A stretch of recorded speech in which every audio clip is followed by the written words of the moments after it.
When a man says yes, his chi says yes too, but what happens when the gods stop agreeing? Okonkwo, a strong and proud man, was in big trouble. He had worked his whole life to build a name for himself. In his village, Umofia, strength was everything, and Okonkwo made sure no one ever saw him as weak, not even his own family. But things started falling apart when something terrible happened. Okonkwo killed a boy named Ikomafuna, the boy who had lived with him for 3 years and even called him father. The village elders told Okonkwo the boy had to die, but they warned him not to take part in the killing. Okonkwo didn't listen. He thought showing mercy was weak, and he couldn't afford to look soft. So, when the boy cried out to him for help, Okonkwo raised his machete and struck him down.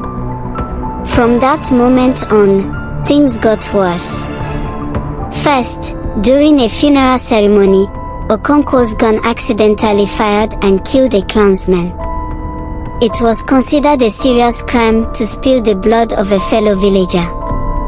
As punishment, the village exiled Okonkwo and his family for 7 years. He packed up, leaving behind the life he had fought so hard to build, and went to live in his mother's village. Okonkwo told himself he would return stronger, with more titles, more wealth, and more honor.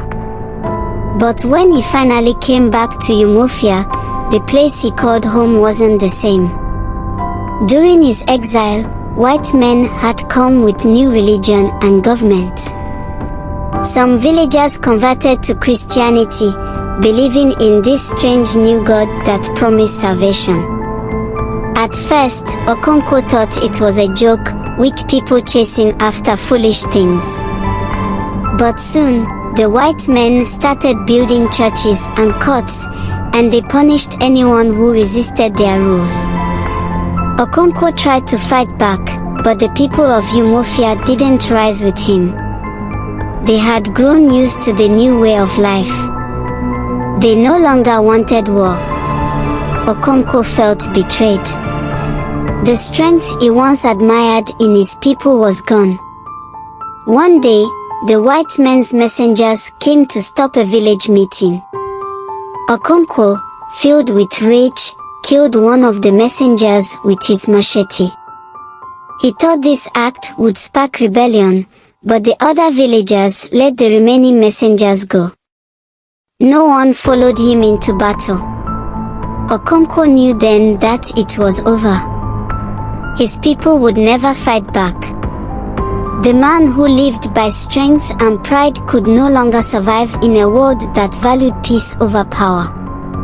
So, before the white men could take him prisoner, Okonkwo did the unthinkable, he hanged himself.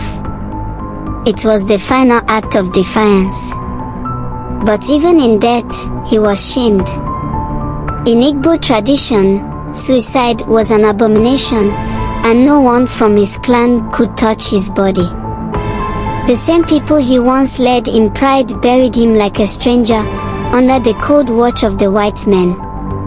And just like that, the great warrior Okonkwo was gone. A man who fought the world, and lost. Empress Bookstore, please like, comment and subscribe.